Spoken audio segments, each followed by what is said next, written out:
इस वक्त हम खड़े हैं टोहाना के डांगरा रोड पर और आज यहाँ पर पूरी भीड़ है और बधाई देने वालों का तांता लगा हुआ है। क्या मामला है आप समझ चुके होंगे कि आज टोहाना से पूरा विधायक और चेयरमैन सुभाष बराला अब राज्यसभा सांसद हो चुके हैं और राज्यसभा सांसद होने पर यहाँ आप देख रहे हैं कि गाड़ियों का एक बड़ा काफिला है। उनको बधाई देने के लिए यहाँ पर दर्जनों नहीं बल्कि सैकड़ों लोग आए हुए हैं।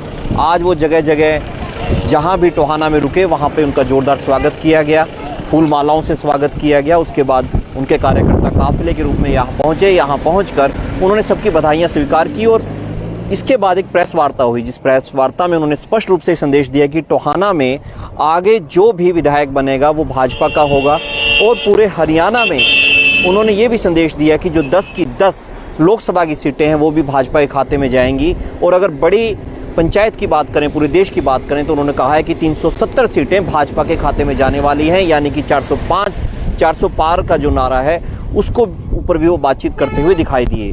और उन्होंने स्पष्ट तौर पर कहा कि वो टोहाना से जुड़े रहेंगे और टोहाना के लोगों से जुड़े रहेंगे। क्या है पूरी बातचीत, आइए हम आपको सुनवाते हैं। और टोहाना प्रेस का हमेशा से मुझे विपक्ष में मैं रहा, भारतीय जनता पार्टी विपक्ष में रही, या अब 10 साल से सत्ता में रहकर के जनता की सेवा करने का जो मौका मिला उस दौर की बात करें, टोहाना की प्रेस का हमेशा से बहुत सकारात्मक सहयोग मुझे और भारतीय जनता पार्टी को मिला है। इसके लिए आप सब पत्रकार बंधुओं का बहुत बहुत धन्यवाद, बहुत बहुत आभार। आपको जिम्मेवारी मिली है राज्यसभा सांसद के रूप में, क्योंकि ये देश की एक संसद है।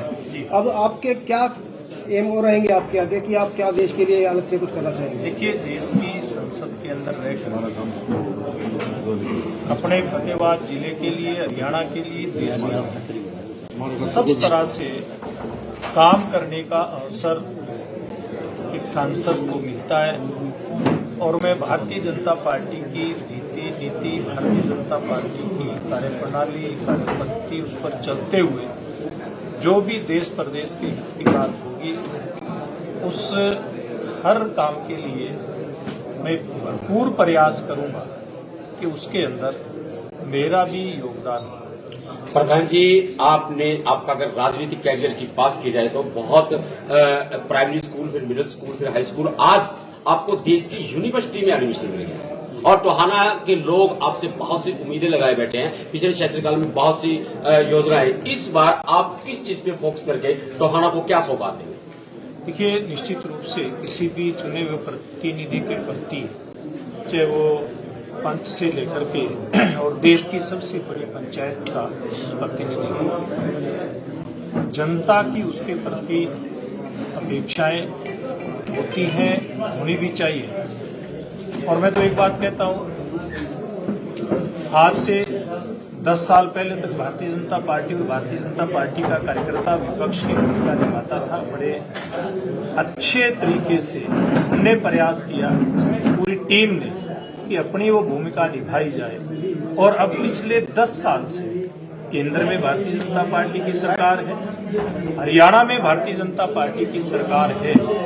मेरा ये भरपूर प्रयास रहा है कि चाहे टोहाना की बात हो, फतेहाबाद जिले की बात हो, हरियाणा की बात हो, इन दोनों ही सरकारों की, चाहे जन कल्याण की योजनाएं हों, गरीब कल्याण की योजनाएं हों, विकास की योजनाएं हों, उनका भरपूर लाभ टोहाना को भी मिले और हरियाणा को भी मिले। क्योंकि मुझे भारतीय जनता पार्टी ने जो सरकार आई उसके बाद प्रदेश सदस्य के नाते जिम्मेवारी दी थी। भारतीय जनता पार्टी के प्रदेश सदस्य की जिम्मेवारी, बड़ी जिम्मेवारी दी थी विश्वास करके। और उस दौर में मेरे ऊपर 2 तरह की जिम्मेवारियां थी। एक, संगठन को मजबूत करते हुए साथ लेकर के चलना, और एक पूरे हरियाणा प्रदेश के कार्यकर्ताओं की भी जो उम्मीद थी, चाहे संगठन से थी चाहे सरकार से थी, उसको पूरा करना, पूरा प्रयास किया पूरा करने का। और भविष्य में भी मैं उम्मीद करता हूं, पार्टी के आशीर्वाद से, हमारे नेतृत्व के आशीर्वाद से, जो भी काम मेरी जिम्मेवारी के नाते होगा या पार्टी के नाते मेरे ऊपर आएगा, निश्चित रूप से वो ठीक प्रकार से क्रियान्वित हो, इस बात का प्रयास है। कुछ दिन पहले एक सवाल लोकसभा चुनाव से पहले जश्न कार्यकर्ताओं में खुशी डोल नगाड़े, तो क्या संदेश कार्यकर्ताओं को देना चाहेंगे लोकसभा से पहले जो जश्न शुरू हो चुका है? देखिए, निश्चित रूप से ये बहुत बड़ी उपलब्धि कार्यकर्ता की ही उपलब्धि है।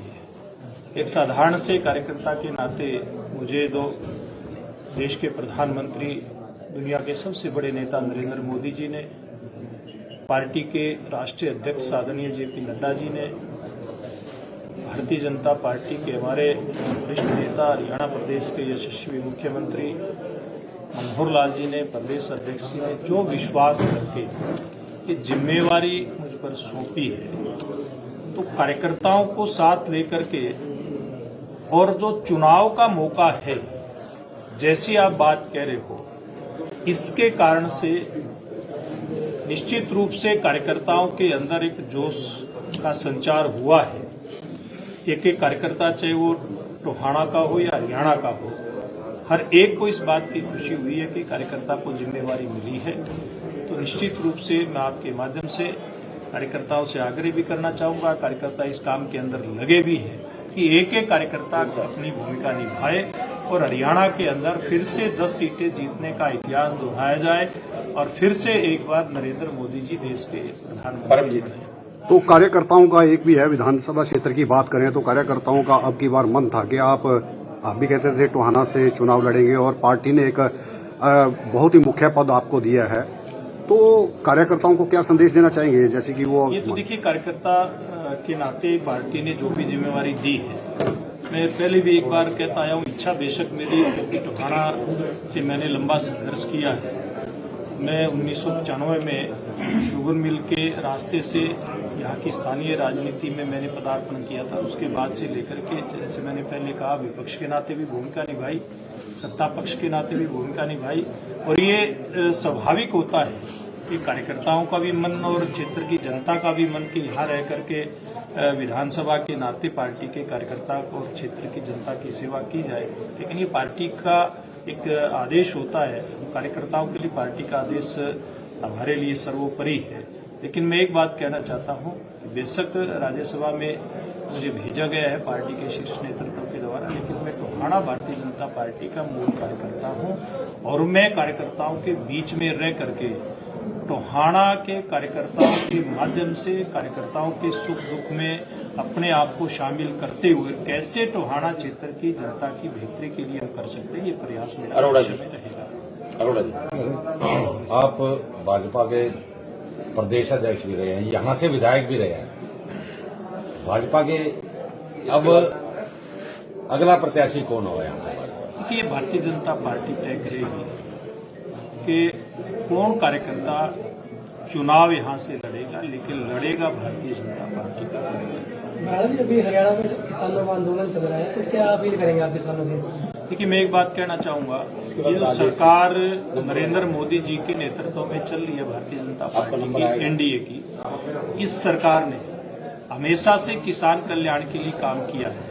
देश की सरकार की बात करें, प्रदेश की सरकार की बात करें, जो भाव पूर्व की सरकारों ने किसानों को फसलों का दिया था, उससे कहीं अधिक भाव हमारी सरकार ने किसान को उसकी फसल का देने का काम किया।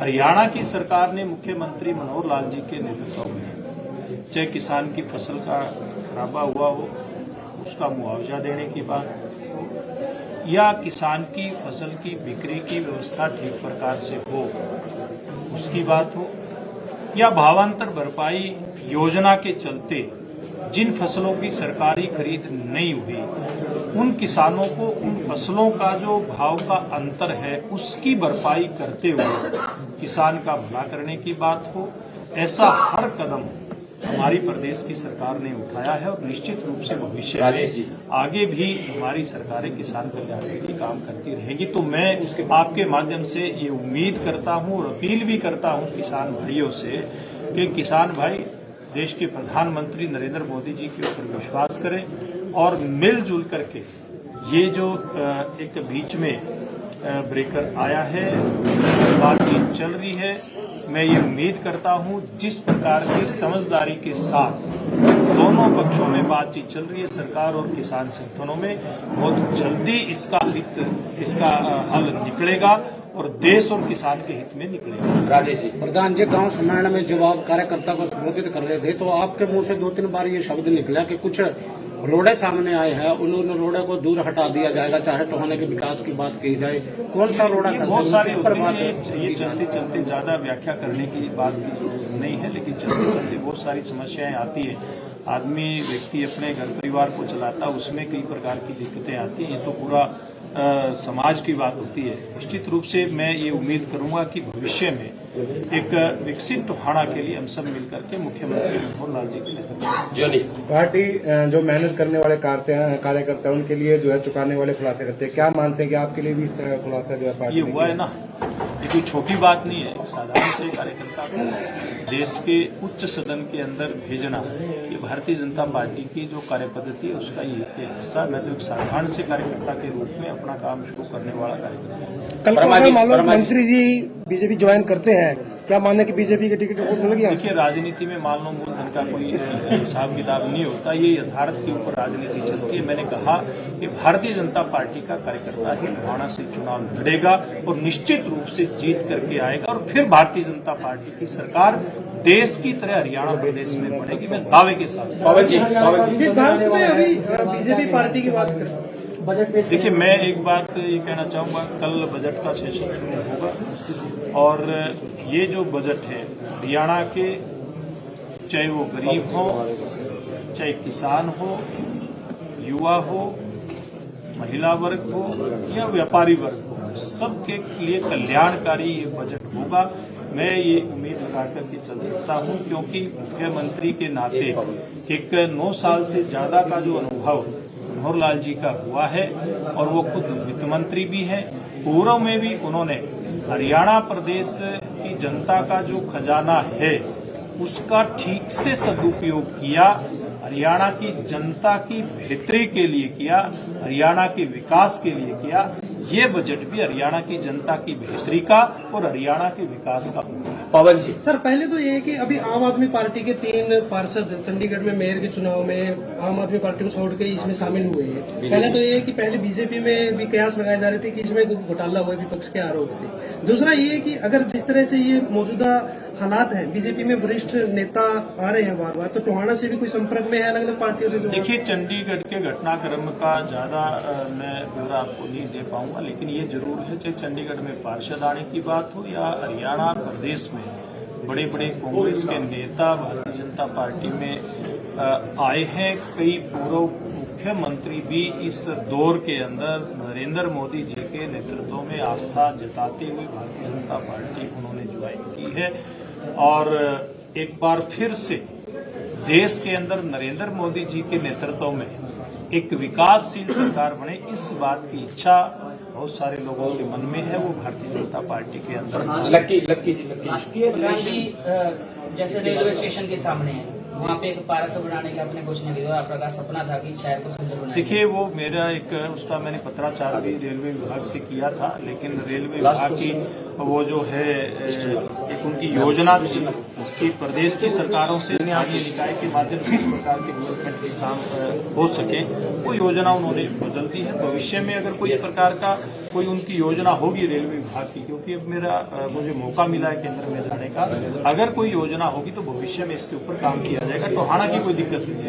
नवल जी, प्रधान जी, राष्ट्रीय अधिवेशन में आप प्रत्यक्ष रूप से शामिल हुए, क्या विशेष रहा उसमें जो आप बताना चाहेंगे? देखिए, इस राष्ट्रीय परिषद के अंदर देश के प्रधानमंत्री आदरणीय नरेंद्र मोदी जी ने भारतीय जनता पार्टी के राष्ट्रीय अध्यक्ष आदरणीय जेपी नड्डा जी कार्यकर्ताओं को एक विषय के अंदर फिर तीसरी बार नरेंद्र मोदी जी के नेतृत्व में सरकार बने, इसके लिए जी जान से जुट करके अपना अपना बूथ किस प्रकार से उस पे विजय हासिल करके हम 10 की 10 लोकसभा हरियाणा की है और देश के अंदर भारतीय जनता पार्टी 370 सीटें जीत करके तीसरी बार मोदी जी को प्रधानमंत्री बनाए। कुल मिलाकर के इस बात ये संदेश वहां से दिया, इसकी कार्य योजना बना करके कार्यकर्ताओं को अंतिम सवाल जैन साहब। ऐसा एक व्यापारी वर्ग से हमेशा ये डिमांड रहती है कि सरकार की ओर से जो है ना व्यापारियों को कोई सुविधा नहीं दी जाती। बात करें छोटे व्यापारियों की, उनके साथ कोई भी हादसा होता है, चाहे वो आगजनी है या कुछ लूटपाट है, उनको किसी तरह का कोई मुआवजा भी नहीं मिलता। जबकि और जो वर्ग है, जैसे किसान वर्ग है, कोई भी है, उनको सरकार की तरफ से मुआवजा दिया जाता है। कोई ऐसी भी योजना आप लेके आएंगे, सरकार के समक्ष रखेंगे ताकि पूरे देश के व्यापारियों को लाभ हो? निश्चित रूप से व्यापारी कल्याण के लिए बहुत सारे सवाल उठते भी हैं और हमारी सरकार ने व्यापारी कल्याण बोर्ड बना करके कैसे व्यापारियों की जो रोजमर्रा की और व्यक्तिगत समस्याएं हैं उनका समाधान हो, इस बात का प्रयास किया गया।